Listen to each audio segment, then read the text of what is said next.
ये नक्सलवाद पर कैसे पहुंच गए आप अंडरवर्ल्ड पे लिखते लिखते? लंबे वक्त तक अंडरवर्ल्ड की रिपोर्टिंग करता रहा हूँ। दाऊद इब्राहिम, छोटा राजन, अरुण गवली, अबू सलेम। यहाँ पर गैंगस्टर पुलिस से डर के मारे छुपते हैं। गढ़चिरौली में पुलिस वाले नक्सलवादियों से छुप कर रहते हैं। आदिवासियों की ही एक यूनिक तरह की कमांडो फोर्स थी जो नॉर्मल पुलिस के स्ट्रक्चर को फॉलो नहीं करती थी। कई जगह ऐसी हैं नक्सल इन्फेस्टेड जहां पर लोगों ने ट्रेनें नहीं देखी। कई तो ऐसी जगह हैं जहां बसें भी नहीं देखी हैं लोगों ने। एग्जैक्टली। आपको एक ऐसा जोन मिल गया बॉम्बे में जो लोगों को लगता था कि ये कैसे मिल गया, तो जुगाड़ से ही मिलता है। जो बाला साहब ठाकरे, उनको अरेस्ट करने का भी आप पर दबाव बनाया गया। इतना प्रेशर मेरे ऊपर था कि वो क्यों नहीं अरेस्ट हो रहे। छगन भुजबल की पर्सनल खुन्नस थी बाला साहब के प्रति। तो जब मैं एटीएस का हेड बना, लोग पिटीशन लेकर गए थे the then prime minister Manmohan Singh ji के पास भी और सोनिया जी के पास भी कि उसको एटीएस का हेड बना दिया है। ये गए और इन्होंने इनके हाथ में जो डंडा था उस डंडे से उसको 2-3 डंडे लगाए। ये जो शख्स है, ये नेता आगे चलकर केंद्र सरकार में कैबिनेट मंत्री बना। जो मुंबई में 5 बड़ी गैंग्स 90 के दशक में ऑपरेट करती थी, उनमें से एक गैंग अबू सलीम की थी। दाऊद का सारा जो बॉलीवुड है वो सारा अबू सलीम देखता था। अबू सलीम का इतना दहशत थी कि वो ऐसे सवाल पूछ रहे हैं और साइड में दूसरी तरफ देख कर सवाल पूछ रहे हैं। आई वाज सरप्राइज कि पुलिस वाले भी उसको क्वेश्चन करने में बड़ा सॉफ्ट बैटलिंग इस तरह से करते। संजय दत्त के पास अबू सलीम AK-47 राइफलें लेकर आया, तो वो एक को उठा के ऐसे देख रहा था जैसे गन्ना खरीदते वक्त मार्केट में जाते हैं ना कि कौन सा अच्छा है उसको ले लूं। एक खान, यहाँ पर आप थोड़ा सा एलेबरेट कीजिए। कि सभी से संबंध थे, शो करवाता था दुबई वगैरह में, सब लोग जाया करते थे, उसने क्लियर कट बताया। सुपरस्टार खान है ना, उनमें से एक खान ऐसा है जिसको मैं अगर फोन कर दूं कि आके मिल मुझसे, तो दुनिया के जिस भी कोने में होगा 24 घंटे के भीतर मेरे सामने आके हाजिर हो जाएगा। राकेश रोशन के बारे में भी सवाल पूछा उन्होंने, फिल्मकार राकेश रोशन के बारे में। उनके ऊपर भी गोली चली थी और अबू सलेम नहीं चलवाई थी। ये फिल्म सिटी गए, वहां पर राकेश रोशन से मिले और राकेश रोशन के साथ राकेश रोशन ने कहा मैं वैनिटी वैन से बाहर नहीं निकलूंगा, किसी के सामने मैं नहीं दिखना चाहता कि मैं आपसे बात कर रहा हूँ या मुलाकात कर रहा हूँ। इतनी दहशत में था राकेश रोशन। पिछले 20 साल से आप देखेंगे कि मुंबई अंडरवर्ल्ड में एक तरह की शांति आ गई, लेकिन इसी वैक्यूम का फायदा अब नॉर्थ इंडिया की गैंग उठा रही है। लॉरेंस बिश्नोई की गैंग पाकिस्तान में बैठ करके अंडरवर्ल्ड को मुंबई में रह के चला सकता है। तो ये जो दूसरे नए जो गैंगस्टर्स तैयार हो रहे हैं नॉर्थ इंडिया के, इनको लगता है कि जैसे लॉरेंस अभी जेल में है, वो पाकिस्तान से रह के चला सकता है, मैं जेल में रह के नहीं चला सकता। अलकायदा की पॉलिसी भी है कि जब भी कभी कोई भाई पकड़ा जाएगा, then he should on all the earlier cases also. एक IPS अधिकारी को ही पकड़ा था, अपने डिफेंस में कोई ऐसी बात बोल दी कि इनको गुस्सा आ गया और इन्होंने उसको जोर का थप्पड़ मारा था। ओखली में अगर सब ले लिया है तो अब मुसलों से क्या डरना कि जो भी मुंबई में इस तरह की हरकत करेगा उसको पकड़ेंगे भी और ठोकेंगे भी। मैं यही सवाल पूछने वाला था, मजा आ गया जी।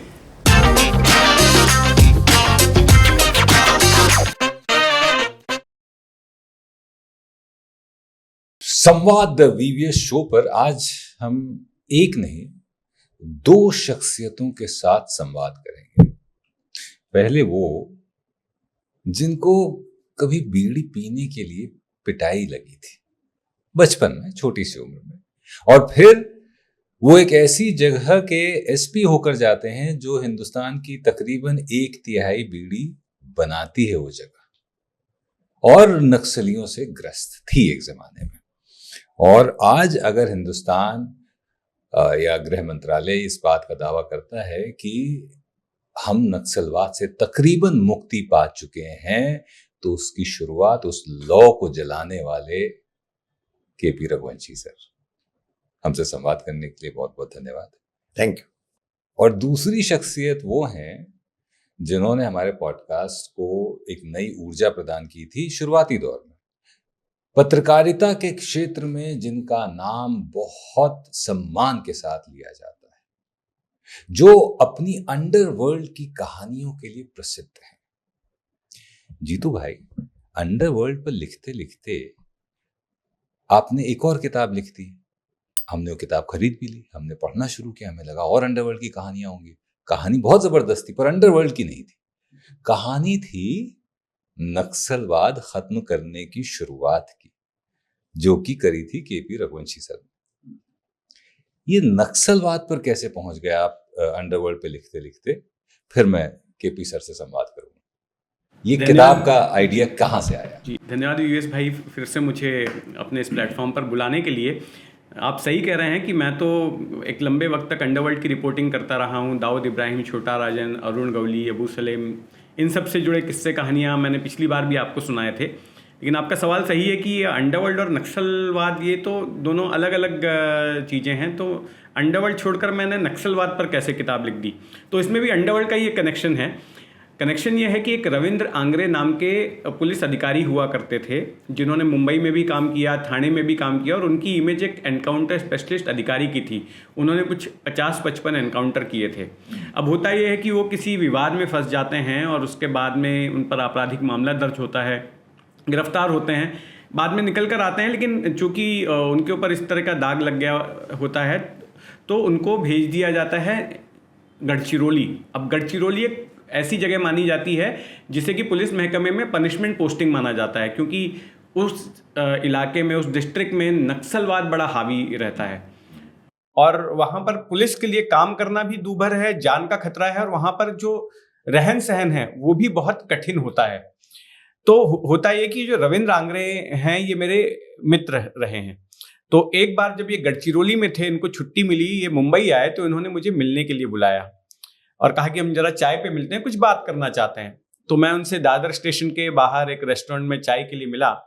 तो वहाँ पर उन्होंने मुझे कहा कि यार, यहाँ पर मुंबई में जब मैं काम करता था तो ये जो बड़े बड़े गैंगस्टर थे ये हमारे नाम से कांपते थे और ये हमसे छुपते थे कि हम इनकी पकड़ में ना आ जाएं, एनकाउंटर स्पेशलिस्ट अधिकारियों की। लेकिन गढ़चिरौली में इसका उल्टा है। गढ़चिरौली में नक्सलवादी जो कि एक अपराधी हैं, उनसे पुलिस छुपती है। यहां पर गैंगस्टर पुलिस से डर के मारे छुपते हैं, गढ़चिरौली में पुलिस वाले नक्सलवादियों से छुप कर रहते हैं, अपनी आइडेंटिटी रिवील नहीं करते हैं आते जाते में, अपने साथ पुलिस का आई कार्ड नहीं रखते हैं, कहीं अकेले जा रहे होंगे तो यूनिफॉर्म में नहीं जाएंगे। बहुत सारी बातें उन्होंने बताई, तो मुझे बड़ा चौंकाने वाला लगा और उसने मेरा इंटरेस्ट जागृत किया। फिर उन्होंने एक बात कही, उन्होंने कहा कि देखो, मैं एनकाउंटर करने वाला अधिकारी रहा हूं, मुंबई में मैंने कितने गैंगस्टर को मारा है, और मुझे अब इन्होंने गढ़चिरौली ट्रांसफर कर दिया है सरकार ने, और मेरी पोस्टिंग कंट्रोल रूम में कर दी है, जहां पर मेरा काम कुछ है नहीं, सिर्फ फोन उठाना और फोन करना, इस जैसा ही काम है। तो मैं ये चाहता हूं कि मेरी पोस्टिंग C60 कमांडो फोर्स में कर दी जाए। तो मैंने कहा ये C60 क्या होता है, मैंने पहली बार नाम सुना। तब आंग्रे ने मुझे बताया कि C60 एक ऐसी कमांडो फोर्स है जो कि आदिवासियों को लेकर ही बनाई गई। और क्या था कि नक्सलवादी भी आदिवासियों को ही रिक्रूट करते थे अपनी कार्रवाइयों को अंजाम देने के लिए, तो उनसे निपटने के लिए आदिवासियों की ही एक यूनिक तरह की कमांडो फोर्स थी जो नॉर्मल पुलिस के स्ट्रक्चर को फॉलो नहीं करती थी, और इसने बड़ी कामयाबी हासिल की। और उसका यह कहना था आंग्रे का कि C60 से नक्सलवादी बहुत डरते थे, तो मैं चाहता हूं कि मैं उस C60 फोर्स में आ जाऊं। तो आंग्रे ने ऐसी मुझसे रिक्वेस्ट की कि यार, तुम कोई मेरे बारे में ऐसी स्टोरी बनाओ, अपने चैनल पर दिखाओ, जिससे कि सरकार को मेरी काबिलियत समझ में आए और मुझे C60 में डाले, जहां पर गोली चलाने का काम होता है, ना कि फोन उठाने का। तो उसके बाद बात आई गई, हो गई, मुलाकात हो गई, लेकिन मेरे दिमाग में उस C60 वाली बात गूंज रही थी कि ये C60 है क्या। अच्छा, बातों बातों में मुझे आंग्रे ने ये भी बताया कि जो C60 कमांडो फोर्स है ये KP रघुवंशी नाम के एक अधिकारी थे, उन्होंने 90s में बनाई थी, और उसके बाद ये बहुत बड़ा संगठन बन गया और आज ये गेम चेंजर हो गया है गढ़चिरौली में। तो जब मैंने रघुवंशी साहब का नाम सुना तो मैं एकदम से चौंक गया। मैंने कहा, रघुवंशी साहब तो मेरे मित्र रहे हैं, मतलब मेरी जान पहचान रही है। जब रघुवंशी साहब 2000 में STF के चीफ बने थे, तब से मेरा उनसे परिचय है। बाद में कोंकण रेंज के IG वगैरह भी थे, तब भी संपर्क में रहता था, ATS में भी रहे। तो फिर उसके बाद मैंने रघुवंशी साहब से संपर्क करना शुरू किया, और फिर अभी 2022 में मैंने उनको बताया कि मैं इस विषय पर एक किताब लिखना चाहता हूँ। उससे पहले इनसे मैं किस्से कहानियां सुनते रहता था, वो मैं नोट डाउन करता था। तो रघुवंशी साहब ने बताया, तो चूंकि दोस्ती थी तो जानकारी वगैरह देते थे, लेकिन समय इनसे जल्दी मिलने आता नहीं था, कि ये ज्यादा उत्सुक नहीं थे कि इस विषय पर कोई किताब लिखी जाए। वैसे भी रघुवंशी साहब पूरे अपने करियर में लो प्रोफाइल रहे, ज्यादा मीडिया के पास खुद से नहीं जाते थे, मीडिया वाले ही आते थे, तो और ये हर किसी को एंटरटेन भी नहीं करते थे। तो इनको ये लगा कि अरे यार, तुम फालतू में मेरा महिमा मंडन क्यों कर रहे हो, ऐसा क्या हैक कर दिया है मैंने। तो ये बहुत हम्बल थे, लेकिन फिर बाद में कुछ ऐसे घटनाक्रम हुए जिसके बाद में हमारे एक मित्र हैं अनीश चंडी, जो कि इस किताब के लिटरेरी एजेंट भी हैं, तो उनके साथ एक मीटिंग हुई और फिर ये तय हुआ कि इस किताब को हम C60 पर तो लिखेंगे ही, लेकिन साथ में केपी रघुवंशी जी के जो पुलिसिया करियर के ऊपर भी लिखेंगे, क्योंकि उसमें गढ़चिरौली के अलावा भी बहुत सारे इंटरेस्टिंग किस्से हैं जो अब तक सामने नहीं आए। तो इस तरह से इस किताब का जन्म हुआ। ट्रबल शूटर नाम है इस किताब का। रघुवंशी साहब, ट्रबल शूटर पढ़ने का सौभाग्य प्राप्त हुआ, आपके बारे में जानने का सौभाग्य प्राप्त हुआ।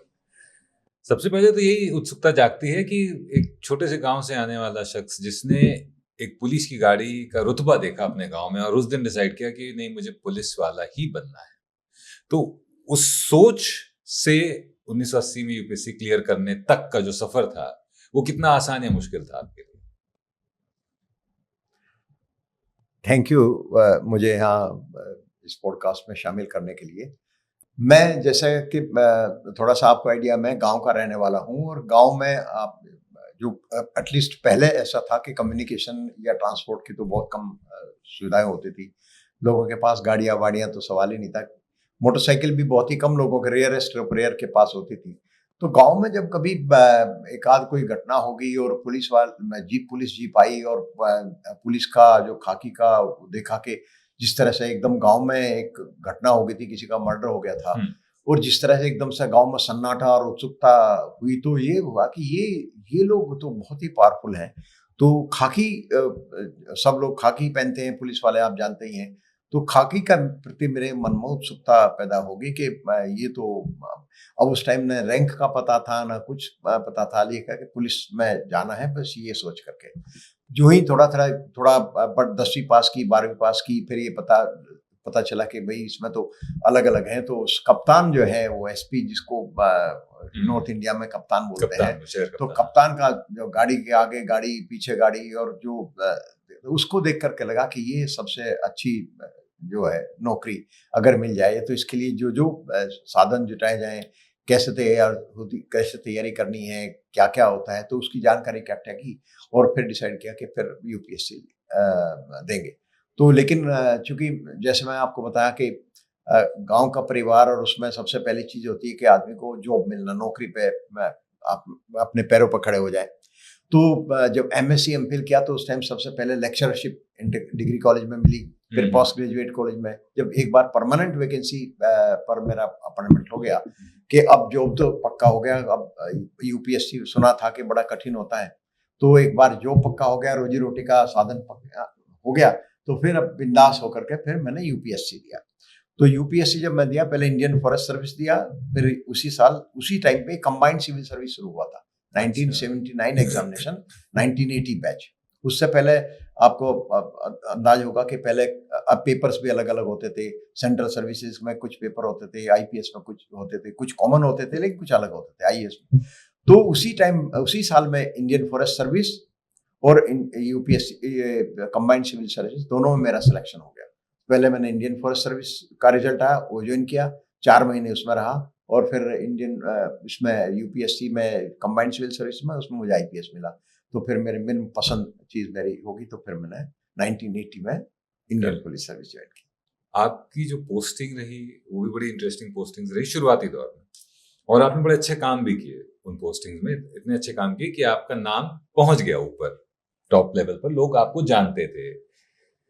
आपको एक ऐसा जोन मिल गया बॉम्बे में जो लोगों को लगता था कि भाई ये कैसे मिल गया, तो जुगाड़ से ही मिलता है। जो काबिलियत थी आपकी चीजों को रिजॉल्व करने की, उस काबिलियत को अंजाम देते देते आपने कुछ पॉलिटिशियंस को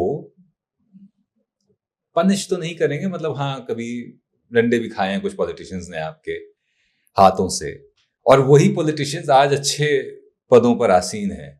कभी उनकी तरफ से कोई ऐसा रंजिश वाला अप्रोच आपकी तरफ रहा है, या कोई ऐसा एक्सपीरियंस जो अच्छा ना रहा हो उस वक्त को लेकर, जब आपने अपने काम को बड़े अच्छे से अंजाम दिया था? उसकी कोई रंजिश आज लोग लेके रखते हैं, या सब इट्स ऑल फॉरगॉटन? राजनीतिज्ञ के बारे में मैं ये कहना चाहूंगा कि उनकी कॉमन सेंस बहुत स्ट्रांग होती है। अगर एजुकेशन भी कम है तो कॉमन सेंस बहुत स्ट्रांग होती है। तो वो अधिकारी को अच्छे से समझते हैं। वो जब कभी अगर ऑफिशियल ड्यूटी करते हुए अगर उन लोगों से अगर किसी गलत साइड में वो रगड़े गए या कुछ ऐसा हुआ तो उसको याद करते नहीं। मैंने ये देखा है कि बहुत बड़ी इज्जत से पेश आते हैं और हमेशा जानते हैं कि सामने वाले ने जो किया था अपनी ड्यूटी को डिस्चार्ज करते हुए किया था। तो मैं ये बिल्कुल कह सकता हूँ कि इस तरह का जो भी घटनाएं या जो बातें हैं उसमें कभी ऐसी रंजिश वाली बात या कभी बदले की भावना वाली बात ऐसी कभी मैंने नहीं फेस नहीं किया। यहाँ पर मैं ऐड करना चाहूंगा। जीतू भाई कॉफी आ गई तो इसलिए हमको आपको रोकना पड़ा बीच में। जी। और किताब भी आ गई, ट्रबल शूटर, जो किताब मेरे बैग में रखी थी भूल गया। ये है वो किताब जो आपको पढ़नी है। बहुत कमाल की किताब है, बहुत सारे एनेक्डोट्स, बहुत सारी स्टोरीज, बहुत सारी बोन नंबिंग जिसे कहते हैं ना, चिलिंग स्टोरीज, वो आप देखेंगे। आप देखेंगे कि इंसानियत और इंसान इन हाई राइजेस और इन मेट्रोज के बाहर किस तरह से रहते हैं। खैर जीतू भाई, आप कुछ किस्सा आप बता रहे थे। जी रघुवंशी साहब, अभी रघुवंशी सर ने जो किस्सा सुनाया मैं उसको थोड़ा सा एलैबोरेट करके सुनाना चाहता हूँ। किताब में भी उसका जिक्र है, शायद वो बात आ नहीं पाई, मुझे ऐसा लगता है, जो सर कन्वे करना चाहते थे में ही उसका जिक्र आ गया था। दरअसल बात उस वक्त की है जो सर जो रिफर कर रहे हैं, और आपने जो सवाल पूछा, जब ठाणे जिले के एक शहर में रघुवंशी सर डीसीपी हुआ करते थे। अब उस शहर में ये होता था कि आए दिन किसी न किसी का पॉलिटिकल मर्डर हो जाता था, किसी कार्यकर्ता का, किसी छुटभइये नेता का, तो वहां पर उस शहर को बंद कर दिया जाता था। ये लेट 80s की बात है। हाँ जी बिल्कुल। अब होता ये था कि अब बार बार बंद, हर 4-5 दिन में कोई ना कोई मरे और उसके बाद शहर को बंद करा दिया जाता था। तो उसकी वजह से वहां की जो बिजनेस कम्युनिटी थी वो बड़ी परेशान थी।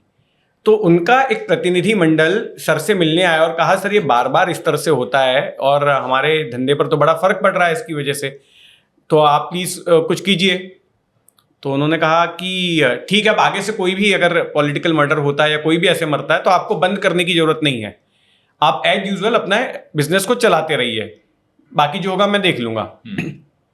अब इस मीटिंग के कुछ दिनों बाद ही एक राजनीतिक कार्यकर्ता की मृत्यु हो जाती है जो वहां पर प्रभावशाली था।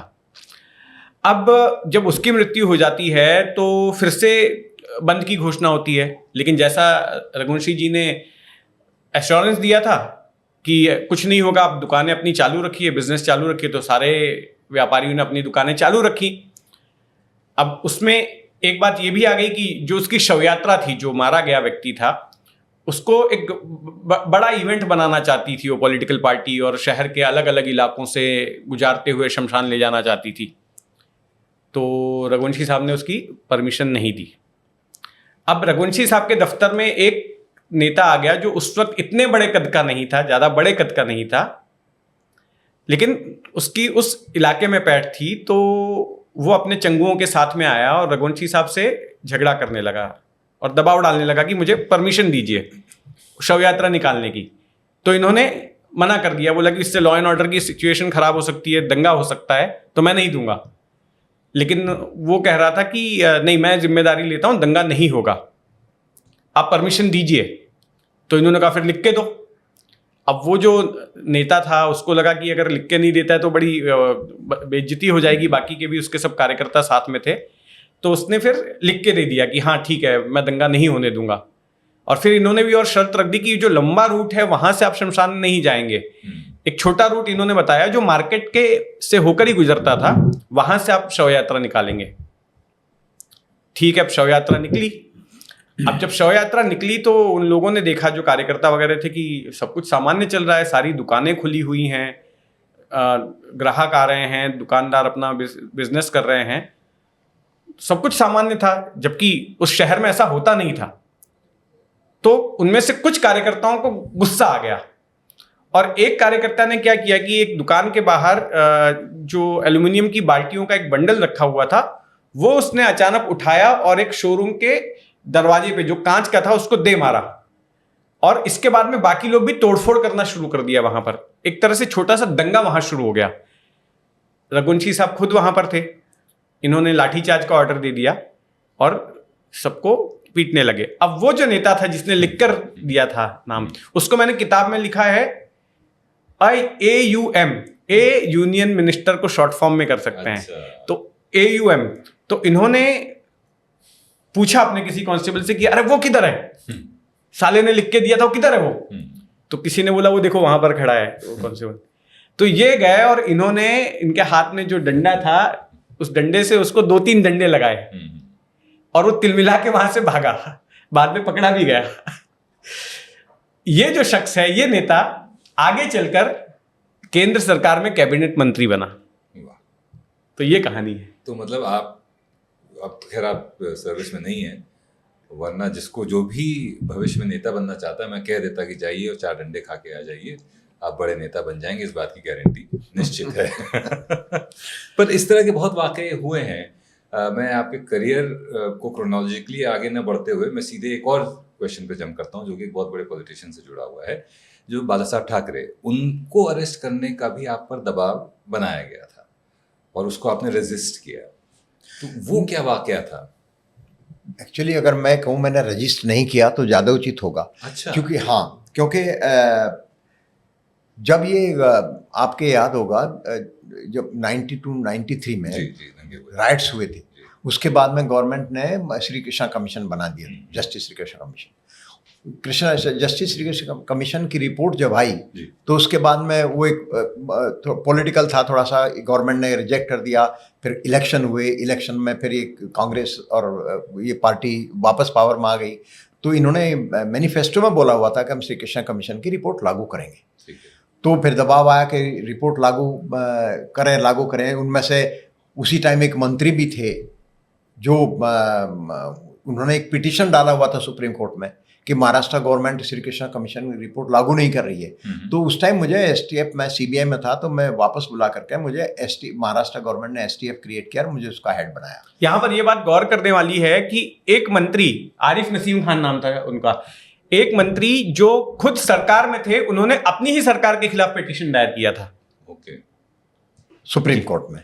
तो जब वहाँ पर STF बना दिया तो उसमें STF की श्री कृष्णा कमीशन की रिपोर्ट को लागू करने के लिए STF बनाया गया था। तो उसमें चूंकि वो सारा का सारा जो भी रिकमेंडेशंस थी या जो तो वो पूरी की पूरी मुझे दो टीम, मुझे जो स्टाफ दिया गया था उसकी मैंने 2 टीम बनाई, एक का हेड एक DCP थे, एक का हेड दूसरे DCP थे। तो जब वो रिपोर्ट सारा करने के बाद में, पूरा अध्ययन करने के बाद में, एविडेंस होने के बाद में ये सामने आया कि जो एविडेंस अवेलेबल था, चूँकि एक तो याद रखने जैसी बात ये है कि जो कमीशन बना था वो 8 साल बाद बना था राइट्स के, और उस टाइम जो भी एविडेंस जो वहाँ अवेलेबल था, वो चाहे वो प्रोसीडिंग्स का रहा हो या जो भी विटनेसेस रहे हों, उसके हिसाब से बाला साहब ठाकरे के खिलाफ केस, मेरे पास दबाव था कि उनको केस, उनके खिलाफ जो श्री कृष्णा कमीशन ने जब रिपोर्ट में लिखा है कि Balasaheb Thackeray commanded his Shiv Sainiks like a army commander and organise systematic attack on Muslims, तो उसके बाद में ये एडिशनल CP, एक DIG कौन होता है जो ये उसको क्वेश्चन करे? मेरे सामने सवाल यह है कि सबूत कहाँ है उसका? मुझे तो सबूत चाहिए। उसके लिए गवर्नमेंट ऑफ महाराष्ट्र ने एक बहुत ही बड़े फेमस इंटेलिजेंट और बहुत ही सम्मानीय एडवोकेट थे मिस्टर PR वकील, उन्होंने गवर्नमेंट ने मेरा एडवाइज़र, STF का एडवाइज़र नियुक्त किया। सारा एविडेंस इकट्ठा करने के बाद में जब हम PR वकील साहब के साथ 2-3 बार मीटिंग हो गई, उन्होंने कहा कि इसके मैं, जब तक आप जो 3 आदमी थे जिनके सामने, जिसके आधार पर ये कहा गया है, वो एक एफिडेविट के आधार पर कहा गया था केवल, उस एफिडेविट में जो 3 आदमियों का जिक्र है उनमें से एक खुद बाला साहब ठाकरे हैं और एक जो पत्रकार जो उनके साथ थे युवराज मोहिते, और एक तीसरे उस जमाने के जो मेयर थे चंद्रकांत हंडोरे, मिस्टर चंद्रकांत हंडोरे। इन 3 लोगों के बीच की है।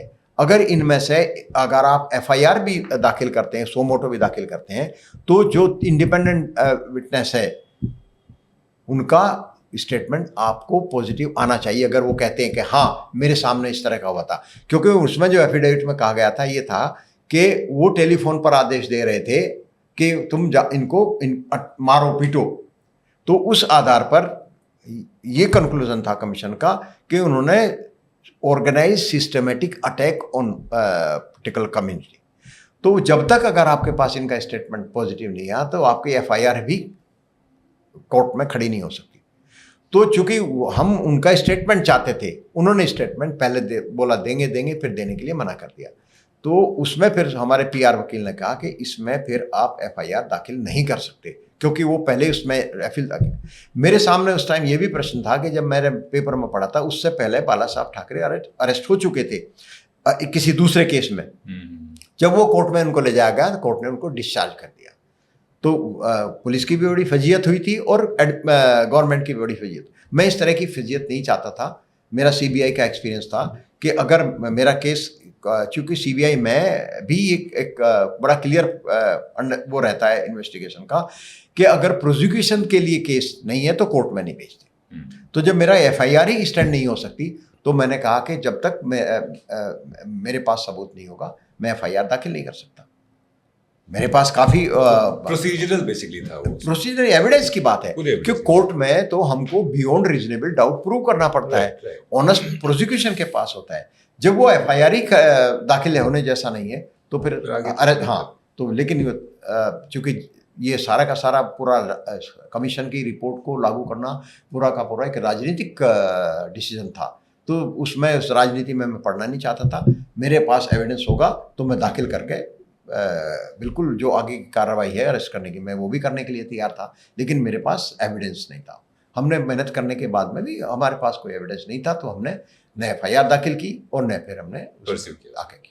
ऐसे ही एक और केस हुआ। नहीं, यहाँ पर मैं चाहूँगा कि रघुवंशी जी ये बताएं कि आपने बाला साहब को सबूत ना होने की वजह से अरेस्ट नहीं किया, इसकी वजह से जो तत्कालीन गृह मंत्री थे छगन भुजबल, वो आपको किस तरह से अपमानित करते थे और किस तरह से आप पर दबाव डालते थे?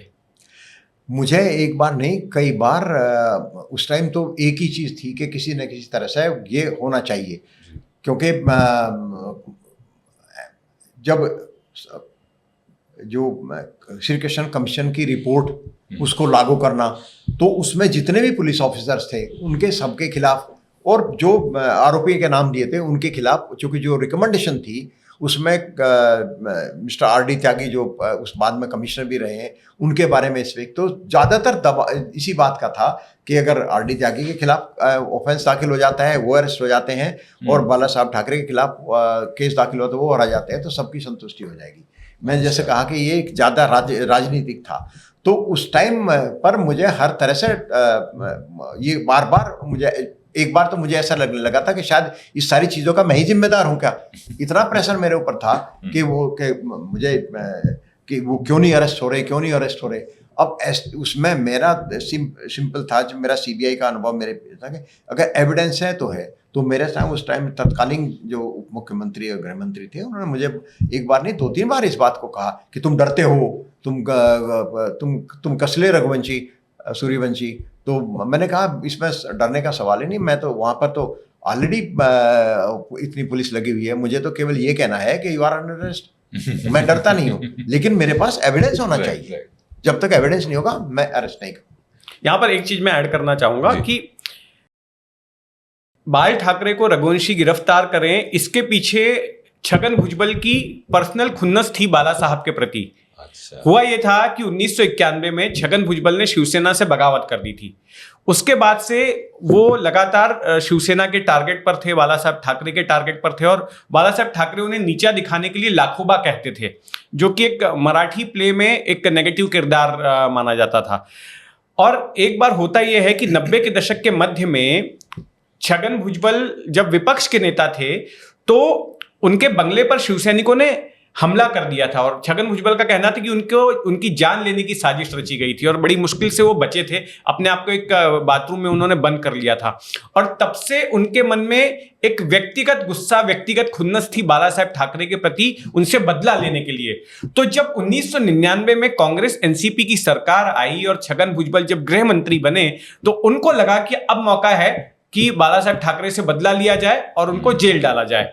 तो पहली बार उन्होंने एक अटेम्प्ट किया जब एक पुराने उनके लिखे किसी संपादकीय को लेकर बाला साहब ठाकरे को उन्होंने गिरफ्तार करवा दिया, लेकिन आधे पौने घंटे में ही वो तुरंत रिहा हो गए कोर्ट से। लेकिन इसके बावजूद भी उनका गुस्सा ठंडा नहीं हुआ था।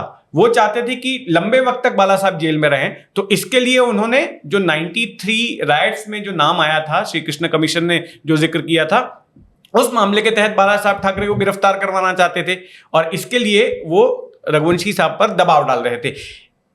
छगन भुजबल की व्यक्तिगत खुन्नस थी बाला साहब से, इस बात का जिक्र खुद दिवंगत अजीत पवार भी कर चुके हैं। उनका एक बयान भी आया था कि हम तो बाला साहब ठाकरे को नहीं गिरफ्तार करना चाहते थे, जो पहली बार गिरफ्तारी हुई थी, लेकिन वो पर्सनल खुन्नस थी जिसकी वजह से ऐसा करना पड़ा। तो इसके पीछे की कहानी ये है। तो ये दबाव आपके लिए नया नहीं था, क्योंकि फिर आपने दबाव झेला 2010 में, जब आप पर दबाव पड़ा एक आरएसएस फंक्शनरी जिनका नाम है इंद्रेश कुमार जी। इंद्रेश कुमार को गिरफ्तार करने का मालेगांव ब्लास्ट केस में आप पर दबाव डाला गया, उस समय की जो भी सरकार थी, यूपीए सरकार थी, और आपने उस दबाव के आगे भी आप नहीं झुके। ये क्या कहानी थी? क्या आप पर प्रेशर डाल रहे थे कि नहीं उसको इस तरह से दिखाओ कि उसमें उनका हाथ है? यहां पर तो ऐसा है कि इससे पहले रघुवंशी साहब जवाब दें कि उन्होंने यूपीए सरकार के उस कैबिनेट मंत्री की बात नहीं मानी तो उन्होंने इनको एटीएस पद से ही हटवा दिया। एक इतने बड़े संस्थान, जिसको इतने बड़े संगठन जिसका कि निर्माण खुद इन्होंने ही किया था, उससे इन्हें बड़े ही ये कहेंगे कि अनसेरेमोनियसली उनको हटवा दिया गया, जस्ट बिकॉज कि उनके कही हुई बात को इन्होंने नहीं माना था, और वो बात अगर अमल करते तो इनके पास में कोई सबूत नहीं था कि उसको अमल किया जाए। अब रघुवंशी साहब डिटेल में बता सकते हैं। जी सर। देखिए, आपको इस बात का अंदाज है कि एटीएस 2004 में बना था, तो गवर्नमेंट ने जीआर करके मुझे पोस्ट किया था, तो वो एटीएस का जो पूरा का पूरा स्थापना है, उसका वर्किंग स्टाइल है या आपको प्रोटोकॉल है, वो सब मैंने मेरी टीम ने बनाए थे। अनफॉर्चुनेटली 2008 में जब ये 26/11/26/11 अटैक हुआ मुंबई पर, तो उस टाइम हमारे कलीग हेमंत करकरे साहब का इसमें एनकाउंटर में उनको साथ लड़ाई करते हुए देहांत हो गया।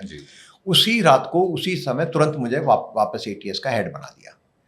तो वो इतना सडन हुआ था, क्योंकि गवर्नमेंट के सामने भी मेरे बाद में मैंने ही चार्ज करकरे साहब को दिया था। तो एटीएस का सारा प्रोटोकॉल, सारा वर्किंग, सारा सब कुछ वो मुझे उसकी पूरी जानकारी थी, और करकरे साहब केवल 6-8 महीने के लिए एटीएस के हेड थे। तो उसी टाइम होते ही मुझे तुरंत उसी रात को वापस जब हेड बना दिया, तो उस टाइम ये मालेगांव केस, उससे कुछ दिनों पहले 2-4 महीने में ये मालेगांव 2 केस के नाम से जाना जाता है। वहाँ पर 2 बार मालेगांव ब्लास्ट हुए, एक बार 2006 में और एक बार 2008 में। तो वो केस जो अचानक करकरे साहब की डेथ हो जाने के कारण से मुझे वो वापस जिम्मेदारी सौंपी गई। तो वो केस ऐसे ही ओपन था, तो उसमें चार्जशीट करना बाकी था, जो एविडेंस था उसको। तो जब ये हुआ तो उस टाइम करीब 8-10 दिन बाद में, चूंकि वो चार्जशीट तो दाखिल करना था कि उसका समय था, तो हमने एविडेंस, जो भी एविडेंस अवेलेबल था, पब्लिक प्रोसिक्यूटर के साथ से एडवाइस लेकर के वो चार्जशीट कर दिया। वो चार्जशीट मेरे कार्यकाल में हुआ था, लेकिन उसमें जो फर्दर इन्वेस्टिगेशन करना बाकी था उस टाइम, तो जो बाकी आरोपी उसमें, तो उस टाइम मुझे ये बताया गया और रादर मुझसे पूछा गया कि इसमें और भी लोग हैं, बड़े लोग इन्वॉल्व हैं, उनके खिलाफ चार्जशीट क्यों दाखिल नहीं हो रही है और उनके खिलाफ वो क्यों नहीं पकड़े जा रहे हैं। तो उसमें इंद्रेश कुमार का नाम स्पेशली मेंशन किया गया था। मुझे दिल्ली इस बारे में समन भी किया गया था कि भाई उनके खिलाफ चार्जशीट क्यों नहीं हो रही है, उस टाइम यूनियन मिनिस्टर ने। तो मैंने कहा कि मेरे पास उनका जो सारा का सारा पूरी की पूरी टीम वही है, केवल मैं, अगर मुझे प्रैक्टिकली इस तरह से लिया गया कि मैं जानबूझ करके उसको, क्योंकि उस टाइम कुछ ऐसा माहौल बना दिया गया जैसे कि मैं वो सैफरन टेररिज्म का वो चल के हिंदू आतंकवाद का एक बहुत जोरदार वो हर उसी के बारे में बात कर रहा था, और मुझे एंटी मुस्लिम ब्रांड करके मुझे वहाँ पर, तो जब मैं एटीएस का हेड बना उसके बारे में भी लोग पिटीशन लेकर गए थे the then prime minister Manmohan Singh ji के पास भी और सोनिया जी के पास भी, कि उसको एटीएस का हेड बना दिया है, लिहाजा वो मालेगांव 2 केस को बर्बाद कर देगा, और वो उसके केस में जो पुराने आरोपी हैं, जो भी आरोपी पकड़े गए हैं, उनको सब, ये सारा पेपर में, मिड डे में, और इसमें ज्योति पुनवानी ने प्रिंट भी किया था इस बारे में। इसमें एक सवाल मैं पूछना चाहूँगा, सवाल तो नहीं है, ऑब्जर्वेशन है कि पिटीशन लेकर प्रधानमंत्री के पास तो जा ही रहे हैं, यूपीए की चेयरपर्सन के पास भी जा रहे हैं, विच मीन्स कि सोनिया गांधी के पास भी गए थे, सोनिया गांधी के पास भी जा रहे हैं। मतलब इस लेवल का इंटरफेरेंस चल इस रहा है इस तरह का था कि मेरा वापस एटीएस में पोस्टिंग क्यों होगी। हकीकत यह है कि मैं खुद भी नहीं चाहता था, जी जी लेकिन चूंकि उस एटीएस वह परिस्थिति ऐसी थी, तो जिसके कारण से वो एडिशनल चार्ज भी मेरे पास रहा। तो जब मेरे पास एडिशनल चार्ज था, उन्हीं दिनों में मुझे ये कह के उसमें ये आरोपी अटक क्यों नहीं हो रहे। मैंने कहा कि साहब पूरा एविडेंस का चार्ट आपके सामने है, मैं सामने पूरी टीम वही है, मैं लेके आता हूँ। कुछ एविडेंस जब है ही नहीं, वो एक जगह जिक्र जरूर आया कि जब वो मीटिंग हुई थी उसमें 100-150 लोग थे, तो उसका वीडियो वगैरह कुछ था। तो 100-150 लोगों में कॉन्स्पिरेसी का इतने बड़े ब्लास्ट की कॉन्स्पिरेसी नहीं होती। तो वो उस चीज़ को दिमाग में रख करके फिर वो मैं चूँकि उसी बीच में क्या हुआ कि यहाँ पर मुंबई हाई कोर्ट में किसी ने पिटीशन डाल दी कि एटीएस का चीफ की पोस्टिंग महाराष्ट्र गवर्नमेंट क्यों नहीं कर रही है। तो वहाँ पब्लिक प्रोसिक्यूटर ने जो भी गवर्नमेंट का एडवोकेट था, उसने ये स्टेटमेंट दे दिया कि वहाँ एटीएस में जाने से लोग डर रहे हैं, इसलिए किसी की पोस्टिंग नहीं हो रही। ये हो जाने के बाद में हाई कोर्ट ने एकदम ऑर्डर दिया कि विदिन 15 डेज एटीएस चीफ की पोस्ट भर दी जाए। गवर्नमेंट ने क्या किया, गवर्नमेंट ने उसी पोस्ट को अपग्रेड करके जो मेरे पास एडिशनल चार्ज था उसको मेरा रेगुलर चार्ज बना के एडिशनल डीजी रेलवे से मुझे वापस पोस्ट कर दिया। Full fledged ATS full railway का चार्ज निकाल कर मैं फिर एज एटीएस हेड वापस रेगुलर। तो इन सब चीज़ों में उसी बीच में पूना में भी ब्लास्ट हो गया और भी कहते हो। तो वो उस चीज़ को लेकर के मैं बार बार इस बात को, मैं 2-3 बार चीफ मिनिस्टर साहब अशोक चौहान साहब थे, मैं उनके पास भी गया कि साहब मुझे यहाँ से अब निकालिए, इतने साल हो गए हैं एटीएस में, कि नहीं अब तो गवर्नमेंट गवर्नमेंट का डिसीजन है कि आप इसमें रहेंगे। ये सब एक तरफ वो परिस्थिति थी। और जब जब एक मौका आया, एक ओएनजीसी का जो केस था उसके ऊपर ब्लास्ट का, ओएनजीसी बिल्डिंग में ब्लास्ट की प्लानिंग चल रही थी, वो आरोपी हमने पकड़े थे, उनको सजा भी हो गई बाद में, वो अभी पूरी होने के बाद छूट भी गए। लेकिन उस केस का बहाना लेकर के मुझे एकदम से unceremoniously Raghuvanshi shunted out of ATS, Raghuvanshi shunted out of ATS. मैं फिर अपनी ग्रीवेंस लेके उस टाइम चीफ मिनिस्टर के पास वापस गया। मैं जब रिक्वेस्ट करता रहा कि साहब मुझे इससे निकालिए, 4-5 साल 6 साल इसमें प्रेशर, मुझे 2004 से लेकर प्रैक्टिकली 2010 हो गया है, इतने प्रेशर जॉब में मैं हूँ, मुझे निकालिए। जब तो मुझे निकाला नहीं, और अब इस बात को लेकर के बहाना बना करके मुझे निकाला जा रहा है, तो I am feeling insulted, I am feeling embarrassed. उन्होंने कहा कि नहीं, हम तो आपको और बड़ी जिम्मेदारी दे रहे हैं, हमको आपको पूरे महाराष्ट्र का लॉ एंड ऑर्डर का चीफ आपको हमने बना दिया है। I was posted as additional DG law and order. I said मुझे तो कोई भी पोस्टिंग चलती थी, लेकिन जो जिस तरीके से रहा वो सारा का सारा वो दिल्ली से डायरेक्ट हुआ था कि वो और ये सारी बात मुझे बिल्कुल दिल में बड़ी चोट लगी थी कि इस तरह प्रेशर जो मैं इस तरह से मैं निकाला गया। देखिए, यूपीए सरकार के एक विशेष कैबिनेट मंत्री वो खास करके इनके पीछे पड़े हुए थे, और उनको बार बार इस बात का शक हो रहा था कि केपी रघुवंशी जो है ये एंटी मुस्लिम है, और जो सैफरन टेरर से जुड़े लोग हैं उनका ये समर्थन करते हैं। सैफरन टेरर, जिसको कि वो लोग सैफरन टेरर लेबल करना चाहते थे। और उसमें एक चीज और भी उनके शक को बढ़ा रही थी, वो ये थी कि जो सैफरन टेरर के आरोप में एक लेफ्टिनेंट कर्नल प्रसाद पुरोहित जो पकड़े गए थे, उनको जब रघुवंशी साहब अपने पहले कार्यकाल में एटीएस चीफ थे, तब इन्होंने उनको बुलाकर उसको सम्मानित किया था, और ऐसा एक फोटो भी वायरल हो गया था। तो एक ये भी कारण था जिससे कि उनका शक जो है और गहरा हो गया। मैं इसमें जितेंद्र की बात को मैं थोड़ा सा क्लेरिफाई करना चाहूँगा। वो जो सम्मानित करने वाली बात है, एक्चुअली वो उस टाइम आर्मी इंटेलिजेंस में थे, और मैं एटीएस बना रहा था। एटीएस उस टाइम पूरे हिंदुस्तान में कहीं नहीं था, महाराष्ट्र में पहली बार एटीएस बना था। तो जब एटीएस में चूंकि लोगों को तैयार करना, कैसे इंटेलिजेंस इकट्ठी कर जाती, किस तरह से, क्योंकि एक नॉर्मल क्राइम की इंटेलिजेंस इकट्ठा करना और टेररिज्म के बारे में, टेररिस्ट के बारे में इकट्ठा करना, इसमें फर्क है। और चूंकि वो आर्मी इंटेलिजेंस में थे और काउंटर टेररिज्म में थे वो, तो एक रेस्पेक्टेड आर्मी मेजर थे वो। तो उस टाइम मैंने उनको लेक्चर के लिए बुलाया था कि भाई हमारे लोगों को आप आकर के 1-2 घंटा आप थोड़ा हमको बताइए हमारे लोगों को। तो उसके सिलसिले में मैंने उनको अप्रिशिएशन लेटर भी दिया था कि आपने हमारे लोगों को गाइड किया। तो उसको एक आधार बना करके कि मैं तो एंटी हूँ और मैं तो मिला हुआ हूँ, और चूंकि बाद में वो कर्नल पुरोहित बाद में उसमें अरेस्ट भी हुए थे। इनफैक्ट जब वापस मैं दोबारा गया तो मैं I was really feeling very impressed क्योंकि उस टाइम टीवी में इस तरह से अब वो पुरोहित का वो मेरा लेटर दिया हुआ, मेरे सिग्नेचर किया हुआ लेटर इतनी बार मीडिया में दिखाया गया था कि किस तरह से मैं ऐसे लोगों से जुड़ा हुआ हूँ जो कि टेररिस्ट हैं और टेररिस्ट उन्होंने इस तरह ऑर्गेनाइज किया है। तो वो बड़ा डिफिकल्ट सा टाइम था मेरे लिए। अब आते हैं, थोड़ा सा पीछे जाते हैं, और आपने नक्सल इन्फेस्टेड एरियाज में जो काम किया उस पर थोड़ी सी बात करते हैं। 90s में जब आपकी पोस्टिंग गढ़चिरौली हुई तो गढ़चिरौली तो गढ़ था नक्सलवाद का, और लोग डरते थे वहाँ जाने से। इनफैक्ट आपकी किताब में एक जगह मेंशन है कि नॉर्मली ऐसा होता है कि लोग पुलिस से डरते हैं, पर यहाँ पर ऐसा होता है कि अगर पुलिस वाले आपको बख्श दें, नक्सल आप पुलिस वालों को बख्श दें तो बहुत बड़ी बात होती है। पुलिस वाले नक्सलियों से डरते हैं। तो जब ऐसे माहौल में आप पहुँचे तो पहला रिएक्शन क्या ऐसा नहीं आया कि मैं कहाँ फंस गया, या शुरू से ही वो था कि नहीं यार ठीक है, अब आ ही गए हैं तो वो surrender and do it in a way which people remember? देखो मैं एक और छोटी सी आपको बात बताता हूँ। हाँ। मैं नक्सलवाद को थोड़ा बहुत समझता हूँ क्योंकि किताब पढ़ी मैंने, इसका नाम है रेड सन। तो उसमें किस तरह से वो आदिवासी लोग किस तरह से वो रहते हैं कि कहीं कहीं उसमें ये तक जिक्र है कि 3 रुपए प्रतिदिन से कम आमदनी में वो अपना जीवन यापन करते हैं।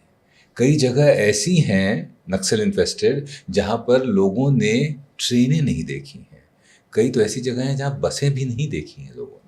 एग्जैक्टली। तो एक बम्बई से IAS ऑफिसर वहाँ पोस्ट हो जाता है, तो डिप्रेसिंग शुरू में नहीं था आपके लिए? देखिए, चूँकि हम ईमानदारी की से बात कर रहे हैं, मैं आपको बताऊं कि जब मैं पहली बार मुझे ये मेरे ऊपर एक तरह से बम सा फटा था, क्योंकि मैं जब यहाँ मुंबई में DCP था तो पहले मैं DCP आर्म फोर्सेस था जी। तो 1 साल के बाद में कुछ ऐसी परिस्थिति बनी कि मुझे सराफ साहब उस टाइम पुलिस कमिश्नर थे और उन्होंने मुझे पोस्टिंग कर दिया DCP जोन 6। तो मुश्किल से उसके बाद में इलेक्शन हो गए तो मैं 4-5 महीने ही DC जोन में था। 2 साल भी पूरे मुझे मुंबई सिटी में नहीं हुए थे। उसी बीच में अचानक मुझे मैसेज आया कि DG साहब ने बुलाया है। तो मैं सराफ साहब उस टाइम DG बन गए थे। तो जब मैं DG ऑफिस पहुंचा तो उन्होंने मुझे कहा कि I want you to go as SP Gadchiroli. ये बात है दिसंबर के आसपास की। तो मैंने सोचा, अचानक से मुझसे कहा, तो मैं को तो कुछ कह नहीं पाया। मैंने कहा साहब मेरे बच्चों के पढ़ाई, मैंने ये कहा कि साहब मैं ही क्यों, मैं तो अभी मेरा जोन में पोस्टिंग हुई है।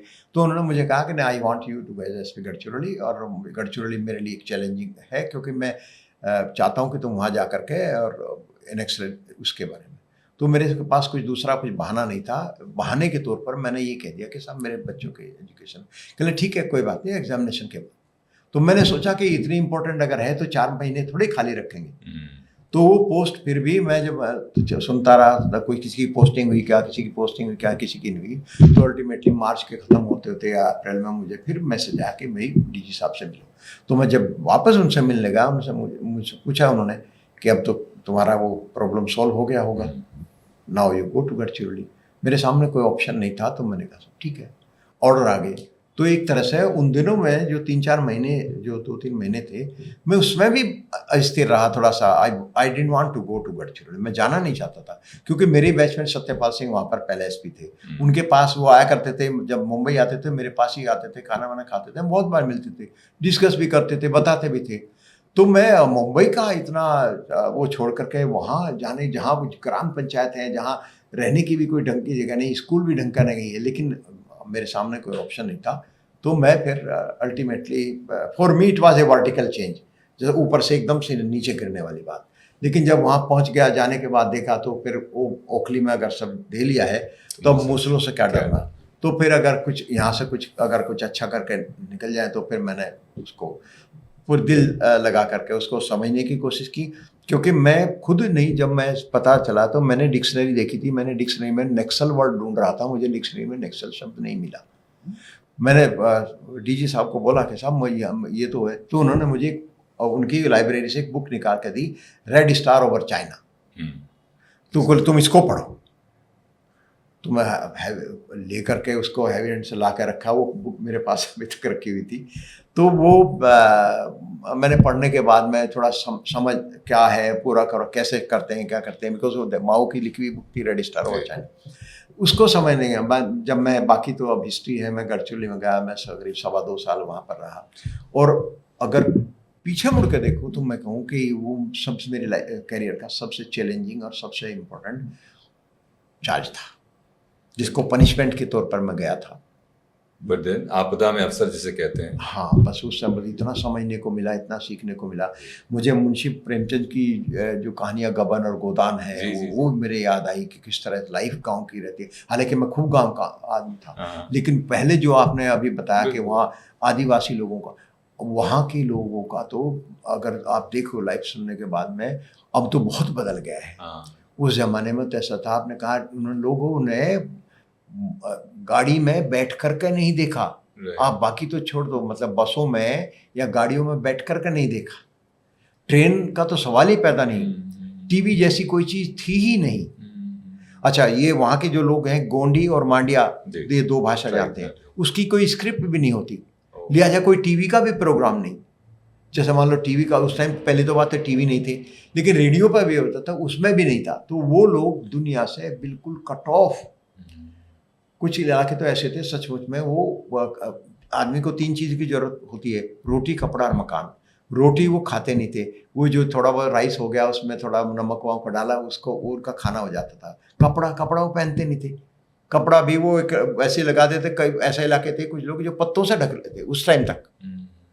और मकान तो थे ही नहीं उनके पास, बम्बू छोटा मोटा वहीं से जंगल से काटा, ऊपर कवर कर लिया, और उसी में तो इतनी कम ज़रूरतों में लोग ज़िंदगी गुजार सकते हैं, जिन्होंने बाकी और कोई चीज़ दुनिया में देखी नहीं है ऐसा। और मुंबई कॉस्मोपॉलिटन का जो financial capital of the country है, वहाँ से मैं सीधा वहाँ गया, तो it was I opening for me. आप वो आइसक्रीम वाला किस्सा सुनाइए, जब आप पहले पहुंचे और बच्चों ने आपकी आइसक्रीम मांगी।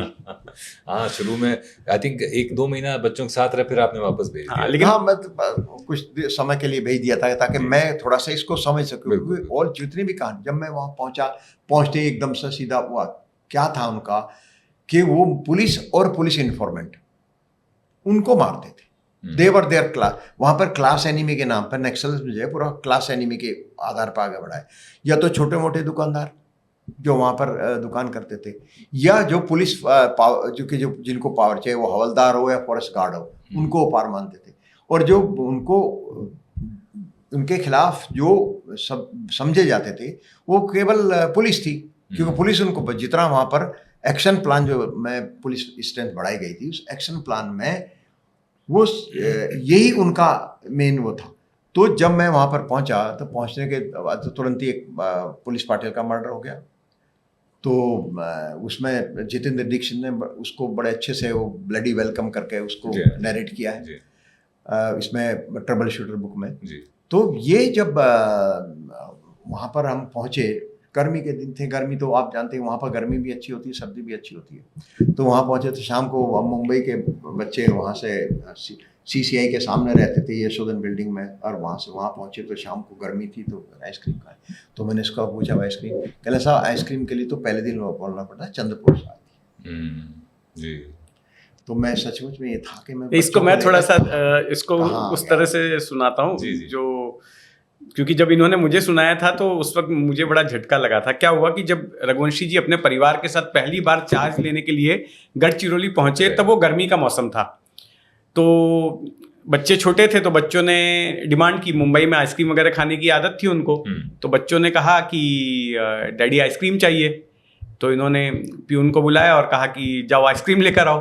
तो प्यून ने कहा आइसक्रीम तो कल मिलेगी। तो इन्होंने कहा कल क्यों मिलेगी भाई, आज क्यों नहीं मिलेगी? तो बोले नहीं, आज आदमी जाएगा चंद्रपुर, वहां पर आइसक्रीम मिलती है जो कुछ 80-90 किलोमीटर दूर है, और वहां से आइसक्रीम लाएगा तो पूरा दिन उसमें चला जाएगा। तो आज आपने अगर आइसक्रीम खाने की इच्छा जाहिर की है तो वो कल आएगी। तो ये हालत थी उस दौरान गढ़चिरौली की।